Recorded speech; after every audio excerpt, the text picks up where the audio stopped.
नमस्कार। स्वागत है आपका प्रोफेशनल एस्ट्रोलॉजी पर। मैं यशराज तिवारी आज आप सभी के सम्मुख उपस्थित हुआ हूं गुरु राशि परिवर्तन 2024 प्रभाव को लेकर।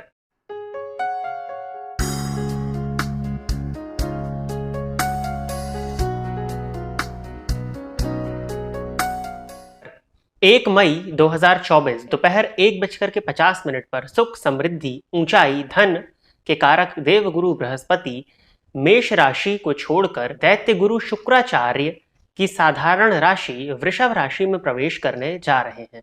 सभी लग्न एवं सभी राशि के जातकों के लिए सुख, समृद्धि, धन, शिक्षा, संतान, विवाह, धर्म, भाग्य, लाभ के कारक देवगुरु बृहस्पति क्या लाभ और क्या हानि लेकर के आ रहे हैं, इनके गोचर प्रभाव पर आज हमारी बृहद चर्चा होने जा रही है। देवगुरु बृहस्पति पूरे 1 वर्ष तक वृषभ राशि में गोचर करने वाले हैं और 14 मई 2025 के दिन वृषभ राशि को छोड़कर के बुध की राशि मिथुन राशि में प्रवेश कर जाएंगे। यह जो गोचर का प्रभाव है, यह राशिफल मैं आपको आपके जन्म लग्न एवं आपकी जन्म राशि के आधार पर बताने जा रहा हूं। अर्थात आपकी जन्म कुंडली जिस भी अंक से प्रारंभ होती है वो आपके जन्म का लग्न है और जिस भी राशि में आपकी जन्म कुंडली में चंद्रमा स्थित है वो आपकी जन्म राशि है। तो इन्हीं दोनों के आधार पर आप इस राशिफल को देखें। यदि आप अपने लग्न और अपनी जन्म राशि के विषय में नहीं जानते हैं तो आप स्क्रीन पर देख रहे चार्ट के अनुसार अपनी नाम राशि के आधार पर इस राशिफल को देख सकते हैं। प्रिय दर्शकों, जैसा कि आप जानते हैं कि जो गोचर का प्रभाव मैं बताता हूं वह गोचर का प्रभाव मौसम की तरह होता है। अर्थात आपकी जन्म कुंडली में जो ग्रहों की कंडीशंस हैं, आपकी जन्म कुंडली में जो महादशाएं, जो प्लैनेटरी पोजीशन वर्तमान समय में चल रही है, उसके आधार पर गोचर का फल कम या ज्यादा, ऊपर या नीचे होता रहता है। यदि आप अपनी जन्म कुंडली का व्यक्तिगत रूप से अध्ययन कराना चाहते हैं तो आप इस वीडियो में फ्लैश हो रहे नंबर पर कॉल या व्हाट्सएप के माध्यम से संपर्क करके हमारे कार्यालय में अपना पर्सनल अपॉइंटमेंट बुक कर सकते हैं, जहां पर आपकी जन्म कुंडली पर व्यक्तिगत रूप से चर्चा हो जाएगी। यदि आप इस कार्यक्रम को देखते हैं और इस कार्यक्रम से आपका कुछ भी लाभ होता है तो आप इस वीडियो को लाइक करिए, साथ ही साथ इस चैनल को सब्सक्राइब करिए ताकि इन फ्यूचर जो भी कंटेंट मेरे द्वारा इस चैनल पर अपलोड किया जाता है उसका नोटिफिकेशन आपको मिलता रहे। यदि इस कार्यक्रम के माध्यम से आपका कुछ भी लाभ होता है तो आप इस वीडियो को ज्यादा से ज्यादा लोगों के साथ में शेयर करें ताकि और भी लोगों का लाभ हो और उसका माध्यम आप बने। आइए अब हम चर्चा प्रारंभ करते हैं राशियों के क्रम में। 7वीं राशि अर्थात तुला राशि एवं तुला लग्न के जातकों के लिए कैसा रहने वाला है देवगुरु बृहस्पति का गोचर प्रभाव। तुला लग्न एवं तुला राशि के जातकों के लिए यदि हम देखें तो देवगुरु बृहस्पति तीसरे और छठे भाव के स्वामी होकर के अष्टम भाव में गोचर करने जा रहे हैं। देखा जाए तो जन्म कुंडली का जो अष्टम भाव होता है वो गुप्त भाव होता है, आइसोलेशन का भाव होता है, रिसर्च का भाव होता है, तंत्र मंत्र सिद्धि साधना ज्योतिष का विचार यहाँ से किया जाता है। अष्टम भाव गूढ़ विद्याओं का, जो भी आपके जीवन काल में रहस्य हैं, जितनी भी छुपी हुई चीजें हैं, इन सभी छिपी हुई चीजों का विचार जन्म कुंडली के अष्टम भाव से किया जाता है। वो विद्यार्थी जो पीएचडी की पढ़ाई कर रहे हैं, रिसर्च की पढ़ाई कर रहे हैं, उनके लिए अगर हमको विचार करना है तो हम जन्म कुंडली के अष्टम भाव से करेंगे। साथ ही साथ सदा के लिए विदेश में जाकर के बस जाना या फिर अपना परमानेंट सेटलमेंट देखना, अपने जन्म स्थान को सदैव के लिए छोड़ देना, इन सभी चीजों का विचार जन्म कुंडली के अष्टम भाव से किया जाता है। अब आपकी कुंडली के हिसाब से यदि हम देखें तो तृतीय पति का अष्टम भाव में जाना वैसे कुछ मामलों में अच्छा है, कुछ मामलों में बुरा भी है। तो सबसे पहले तो देखिए, अष्टम भाव में जब भी देवगुरु बृहस्पति का गोचर होता है तो ये आपको ज्योतिष में, ऑकल्ट में, तंत्र मंत्र में, साधना इत्यादि में, मेनली गुप्त साधना में आपकी रुचि को जागृत करते हैं।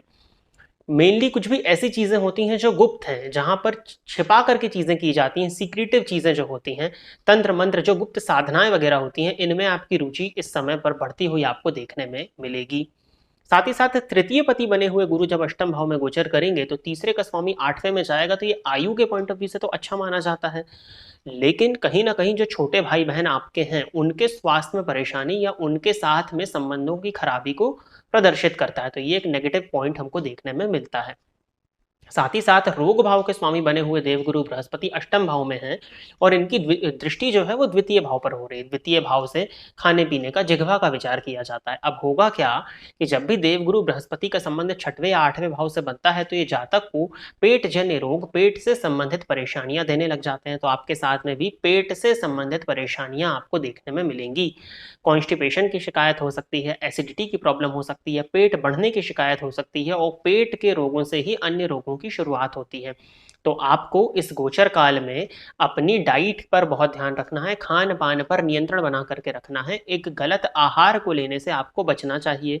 साथ ही साथ यदि आप नॉनवेज इत्यादि खाते हैं तो उससे भी आपको बचना चाहिए, क्योंकि वो वैसे भी गरिष्ठ भोजन होता है।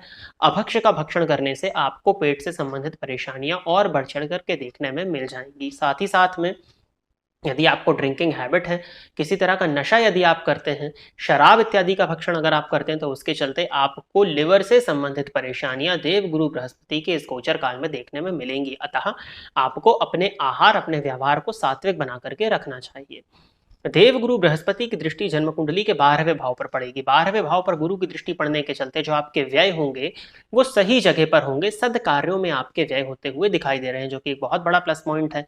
धार्मिक यात्रा यदि आप करना चाह रहे थे, धर्म कर्म के प्रति जुड़ करके यात्रा करना चाह रहे थे, तीर्थ यात्रा पे जाना चाह रहे थे, तो उसके लिए ये देव गुरु बृहस्पति का गोचर आपके लिए काफी हद तक सहयोगी दिखाई पड़ता है। किसी तरह की बड़ी परेशानी से जूझ रहे थे तो उस परेशानी से मुक्ति का मार्ग भी आपको देखने में देव गुरु बृहस्पति के इस गोचर काल में मिल सकता है। साथ ही साथ अपव्यय यदि आपके हो रहे थे, गलत जगह पर आपके व्यय हो रहे थे, तो उन व्ययों पर देव गुरु बृहस्पति नियंत्रण लगा देंगे। यदि आप धर्म कर्म करते हैं, अपनी आय का कुछ हिस्सा दान करते हैं, सद कार्यों में अपने धन को खर्च करते हैं, तो 12वें भाव पर गुरु की दृष्टि पड़ने से आपको केवल और केवल फायदा ही है, किसी भी तरह का नुकसान में होते हुए नहीं देखता हूं।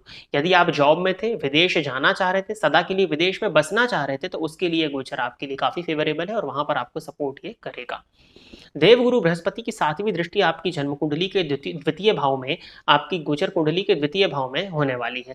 तो गुरु धन के कारक है और जब धन भाव पर अपनी दृष्टि डालते हैं तो आपके पास में धन संचित होता हुआ भी दिखाई दे रहा है। साथ ही साथ जब गुरु का संबंध द्वितीय भाव से बनेगा तो कुटुंबी जनों के मध्य जो भी कलह की स्थिति थी, क्योंकि शनि और राहु की दृष्टि भी आपकी कुंडली के द्वितीय भाव में है, तो यदि कुटुंब के मध्य यदि किसी तरह की परेशानी थी, तो उस परेशानी में काफी हद तक कमी आपको देखने में मिल सकती है। परेशानी ये भी है कि शनि और राहु की दृष्टि द्वितीय भाव पर पड़ने के चलते कहीं ना कहीं आपकी वाणी में कड़वाहट देखने में मिल रही थी।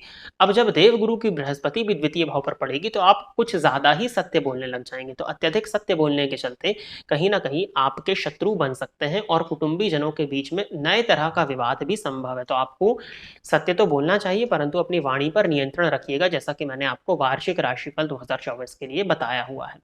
द्वितीय भाव पर गुरु की दृष्टि पड़ने से आप जो भी बोलेंगे उससे लोग शीघ्र ही प्रभावित हो जाएंगे, परंतु हाँ, आप कड़वा जरूर बोलेंगे, आप सत्य बोलेंगे तो कुछ लोग आपके शत्रु बन सकते हैं। जैसे तुला लग्न और तुला राशि के जातकों का स्वभाव होता है प्रत्येक परिस्थिति को बैलेंस करना, तो बहुत ज्यादा चिंता तो नहीं है, लेकिन फिर भी बोलने से पहले तौल अवश्य लीजिएगा, क्योंकि दो पापक ग्रहों का प्रभाव भी जन्म कुंडली के द्वितीय भाव से आपके बन रहा है।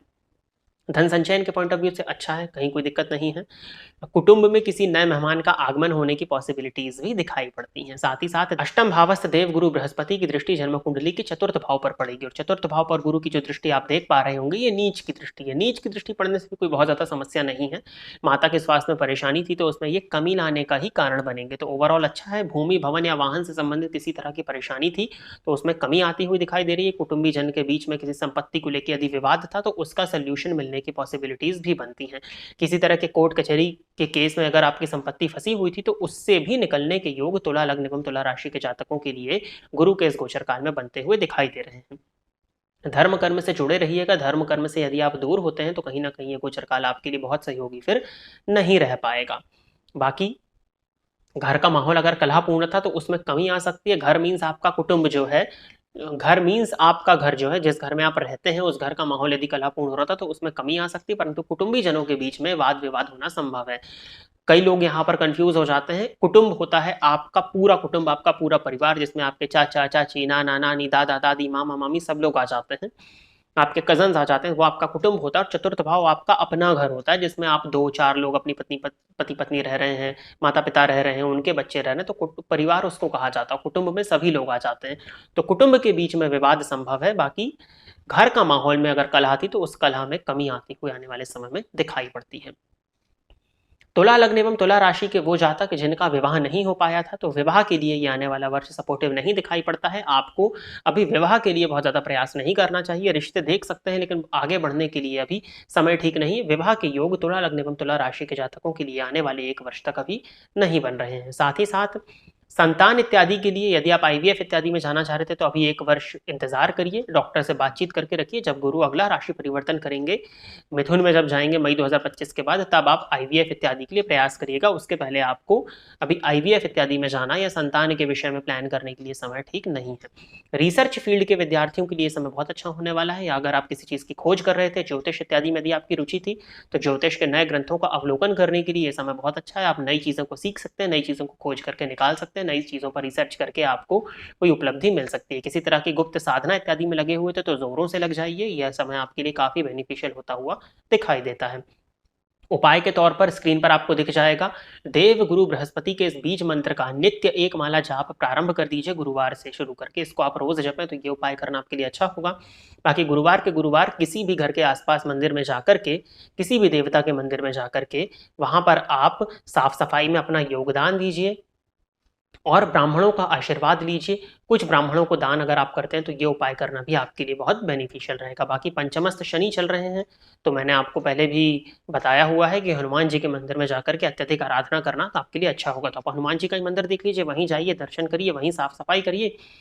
उस मंदिर में जिस भी चीज की जरूरत होती है आप उस चीज को प्रोवाइड कराइए। तो ये उपाय करना ही आपके लिए बहुत हद तक मुझे बेनिफिशियल दिखाई पड़ता है। तो प्रिय दर्शकों, ये था तुला लग्न एवं तुला राशि के जातकों के लिए देव गुरु बृहस्पति के गोचर परिवर्तन का हाल। आशा करता हूं कि तुला लग्न एवं तुला राशि के जातक मेरे द्वारा बताए गए इस राशिफल के कार्यक्रम से संतुष्ट होंगे। यदि आप इस कार्यक्रम को देखते हैं और इस कार्यक्रम से आपका कुछ भी लाभ होता है तो आप इस वीडियो को लाइक करिए, साथ ही साथ इस चैनल को सब्सक्राइब करिए, ताकि इन फ्यूचर जो भी कंटेंट मेरे द्वारा इस चैनल पर अपलोड किया जाता है उसका नोटिफिकेशन आपको मिलता रहे।